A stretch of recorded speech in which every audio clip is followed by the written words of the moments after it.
काय? मी आजोबा बनू शकत नाही? काय बोलतोय काय तू? पप्पा ऍक्च्युली अंजली आणि मी आहे ना, वर्ष झालं तसं बाळासाठी ट्राय करतोय, पण आम्हाला अजून काय बाळ होत नाहीये. 1 वर्ष अगोदर जेव्हा तू ती होते ना, पळून जाऊन लग्न करायचा हट्ट करत होता ना, तेव्हाच मी समजलं होतं नक्की काय वाईट घडणार, म्हणजे घडणारच, आणि घडलंच. पप्पा मी असा विचार करतोय की अनाथ आश्रम मधून एखादं बाळ दत्तक घेतलं तर. अनाथ आश्रम? वा. तुला माहिती आहे अनाथ आश्रम मध्ये कुठले लेकरं असतात ते? ज्या मुली लग्नाच्या अगोदर प्रेग्नेंट होतात आणि घरवाले त्यांना स्वीकारत नाही, त्या मुलांना आहे ना अनाथ आश्रम मध्ये सोडलं जातं. आणि तसल्या घाणीला तू आपल्या घरात आणणार आहे?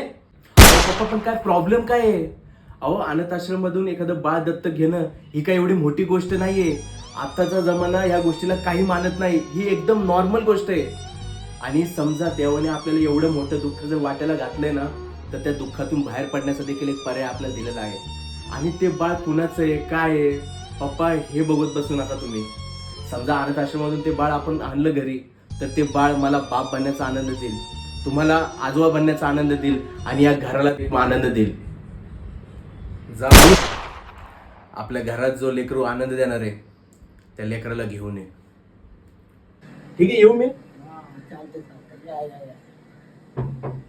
अच्छा इथं माझ्या डोकं 1 वर्ष अगोदर ह्या बाळाला इथं ठेवून गेला येऊ की ह्या बाळाचं तोंड बघितल्यानंतर माझा बाप दुःखी होईल, आणि परत 1 वर्षाने इथं आलाय ह्या बाळाला घेऊन चाललाय, आणि ह्या बाळाचं तोंड बघितल्यानंतर माझा बाप लय आनंदी होईल. काय यायला मला यांचं धोरणच कळायला गेले राव.